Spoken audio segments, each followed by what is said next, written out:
Development, ये काम पूरा नहीं है, ये अधूरा काम है। ये जनता को दिखाने के लिए है कि हमने बिजली सप्लाई कर, और चाहे मर जाऊं या जीऊं हम इस काम को कम करके रहेंगे इसको, ठीक है ना। मैं जो डिसीजन एक बार ले लेता हूं उसको अलग हो जाएगा, बिक जाएगा, लकड़ी अलग हो जाएगा, जलाने का काम आएगा, पेपर बिक जाएगा, जो भी वेस्टेज होंगे उसकी रिसाइकलिंग हो जाएगी। जय हिंद, आप देखना शुरू कर दिए कुशीनगर डिजिटल और मैं हूं आपके साथ जावेद शहाबुद्दीन। उत्तर प्रदेश में नगर निकाय चुनाव चल रहा है और आपके दरवाजे, आपके मोहल्ले, आपके गली में नेताओं का आना जाना शुरू हो गया। अभी हम फाजिल नगर में हैं और फाजिल नगर नवनिर्वाचित अभी नगर पंचायत बना है और हमारे साथ शायदा बानो के पति जो यहाँ से चुनाव लड़ रहे हैं। पहले ये समाजवादी पार्टी से टिकट के दावेदार कर रहे थे और टिकट न मिलने पर ये बागी बन चुके हैं। हमारे साथ अलाउद्दीन अंसारी हैं। सबसे पहले बहुत बहुत स्वागत है आपका कुशीनगर डिजिटल में। Thank you very much and welcome on board. सबसे पहला सवाल कि किन मुद्दों को लेकर चुनाव मैदान में आए फाजिल नगर में? इसके पहले ये ग्राम सभा था, अब ये एक नगर पंचायत हुआ है जी, तो किन मुद्दों को लेकर चुनाव मैदान में आए हैं? हम डेवलपमेंट के मुद्दे को लेकर आए हम यहाँ पे चुनाव मैदान में, और जो रियल डेवलपमेंट है यहाँ पे किसी को नहीं पता है। इवन जो पब्लिक है, जनता है, आम लोग हैं, उनको भी नहीं पता कि विकास का कार्य क्या होता है और डेवलपमेंट किसको बोलते हैं। यहाँ के जो लोकल नेता हैं, मंत्री हैं, विधायक हैं, डेवलपमेंट और विकास वो लोग इसी को समझते हैं कि खड़ंजा लगवा दिया, रोड बनवा दिया, नाली बनवा दिया। आप देख रहे होंगे यहाँ पे जितने भी वायर लगे हुए हैं इलेक्ट्रिकल, सारे एक्सपोज हैं और आए दिन एक्सीडेंट होता रहता है, आए दिन हादसा होता रहता है। कहीं आग लग जाता है, कहीं कोई बच्चा पकड़ लेता है, कहीं बिजली गिर जाती है। तो ये सब it is not a development, ये काम पूरा नहीं है, ये अधूरा काम है। ये जनता को दिखाने के लिए है कि हमने बिजली सप्लाई कर दिया, but what is the proper way to pull the cable, light, ये प्रॉपर वे नहीं है जो ये लोग कर रहे हैं। हम जो करेंगे, हम एक इंजीनियर है, हमारी थिंकिंग अलग है, हमारी सोच अलग है। I am very broad minded. हम इस पूरे सिस्टम को बदलने जा रहे हैं। विकास में देखिए, आपका ड्रेनेज नेटवर्क होना चाहिए, पानी की सप्लाई होना चाहिए, बिजली होनी चाहिए आपके पास, गार्बेज हार्वेस्टिंग सिस्टम होना चाहिए जो यहाँ किसी के दिमाग में नहीं है। आप देखे होंगे गोरखपुर का कूड़ा घाट, कितने मंत्री, आज मुख्यमंत्री जी वहीं के रहने वाले हैं, माननीय मंत्री जी वहीं के रहने वाले हैं, कूड़ा घाट खत्म नहीं हुआ। दिल्ली का आजादपुर मंडी बहुत फेमस जगह है हिंदुस्तान में, आजादी के टाइम से वहां कचरा फेंका जा रहा था, आज 70 साल से ज्यादा हो गया, कचरे का बहुत बड़ा पहाड़ है। भाजपा गवर्नमेंट आई, वाजपेयी जी के जमाने में 10 साल भाजपा का शासन था वहां पे दिल्ली में, नहीं खत्म कर पाए उस कचरे को। शीला दीक्षित आई, 15 साल थी वहां पे सीएम मुख्यमंत्री, उस कचरे को नहीं खत्म कर पाई। अरविंद केजरीवाल आए, 12 साल हो गया, वो भी नहीं खत्म कर पाए। हम ये नहीं चाहते कि हमारा भी ये नगर पंचायत कल को गोरखपुर का कूड़ा घाट बने, आजादपुर का पहाड़ वाला, कचरे का पहाड़ वाला मंडी बने। ये इसके लिए हम सेग्रीगेशन यार्ड बनाने जा रहे हैं जहाँ पे रिसाइकलिंग होगी, प्लास्टिक अलग हो जाएगा, बिक जाएगा, लकड़ी अलग हो जाएगा, जलाने का काम आएगा, पेपर बिक जाएगा, जो भी वेस्टेज होंगे उसकी रिसाइकलिंग हो जाएगी। और जो फूड एंड वेजिटेबल वेस्टेज होता है, जो कचरा होता है खाने का, सब्जियों का, इसका ऑर्गेनिक खाद बनेगा, जिसके लिए मेरे पास प्लान है। जगह देख के वहाँ पर हम यार्ड बनाएंगे और बायोडाइजेस्टर मशीन, सिंगापुर से बहुत बड़ी मशीन आती है, लगाएंगे और उसको खाद बनाएंगे ताकि नगर पंचायत में कहीं भी कचरा ना दिखे। अच्छा, एक सवाल और है कि समाजवादी पार्टी, जब इसके पहले आप समाजवादी पार्टी के टिकट के दावेदार थे और सुनने में ये भी आ रहा है कि जब विधानसभा का चुनाव हो रहा था तो स्वामी प्रसाद मौर्य यहीं पे रहे थे। आखिर कहाँ कमी रही कि आपको समाजवादी पार्टी की तरफ से टिकट न दिया गया और आप फाजिल नगर से बागी बन गए, निर्दल प्रत्याशी? नहीं, देखिए, बागी तो नहीं कहेंगे, ये इतना बड़ा चुनाव नहीं है कि मैं पार्टी लेवल पे लड़ रहा हूँ और बागी हो गया हूँ। यू आर जस्ट प्रधानी से हम लोग माइग्रेट कर रहे हैं चेयरमैनी की तरफ, समझ रहे हैं ना। ये जो ट्रांजिशन पीरियड होता है ये नगर पंचायत में आता है, अगर हम इसको अच्छे से डेवलप करेंगे तो ये नगर पालिका में चला जाएगा। चलिए, it is a different thing, इस पर हम बात नहीं करेंगे। माननीय मंत्री जी हमारे मेहमान थे और कुछ लोगों के साथ मीटिंग हुई और मंत्री जी ने बोला कि रहना है, तो हमने बोला आप हमारे मेहमान हैं and you are always welcome. उनका स्वागत है, आदरणीय है, और मैं बहुत रिस्पेक्ट करता हूँ माननीय मंत्री जी का। टिकट का जहाँ तक बात है, तो हमारा टिकट काटने में हमारी छवि को जो पेश किया गया माननीय मंत्री जी के सामने कुछ लोगों के द्वारा, जिसमें एक आध लोग फाजिल नगर के हैं, एक दो लोग पटरौना के भी हैं, तो टोटली उन लोगों ने, असल में एक्चुअली क्या है, वो लोग दलाल हैं, एजेंट है सपा के। वो हर नेता को लेके और माननीय मंत्री जी के पास पहुंच जाते हैं, अखिलेश जी के पास पहुंच जाते हैं, आज आपको, कल मुझे, कल इनको, परसों उनको।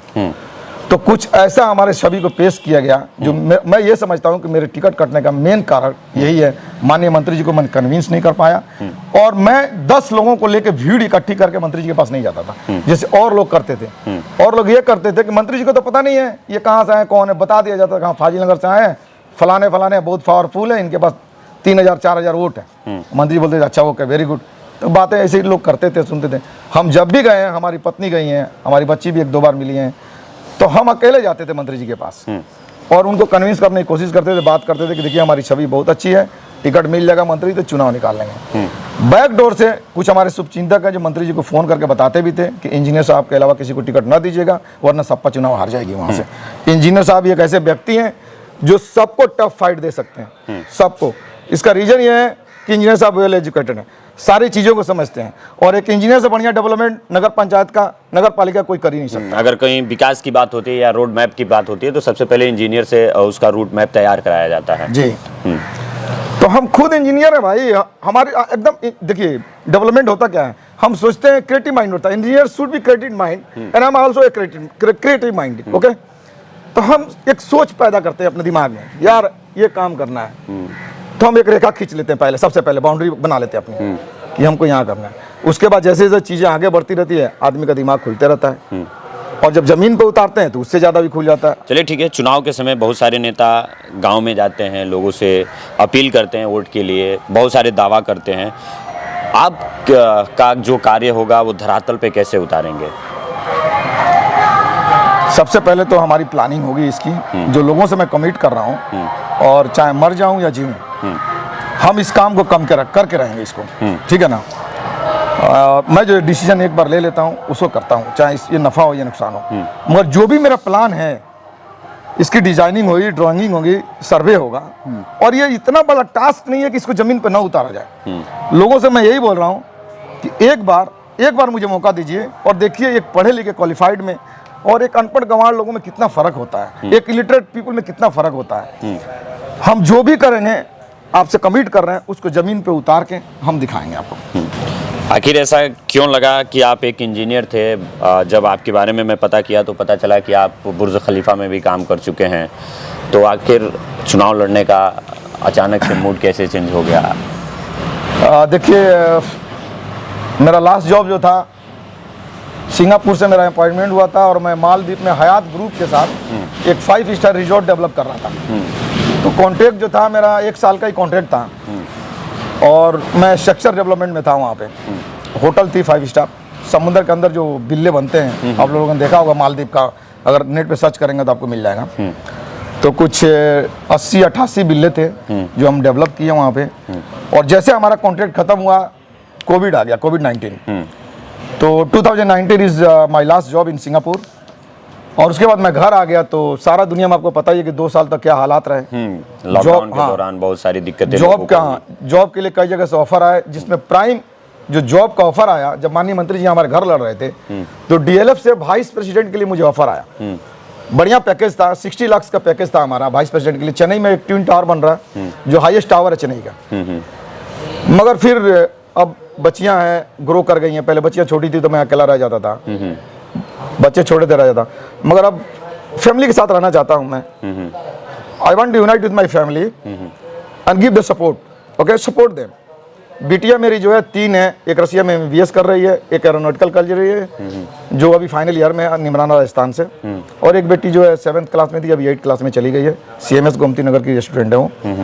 3 बच्चों के लिए मुझे टाइम देना है। पैसा तो देखिए जिंदगी में आदमी कमाता रहेगा, कभी कम नहीं पड़ेगा, जितना ही पैसा कमा लिया जाएगा, मगर फैमिली के साथ भी टाइम स्पेंड करना बहुत ज़रूरी है। हम कंटिन्यू लगातार 30 साल दुबई में बने रहें।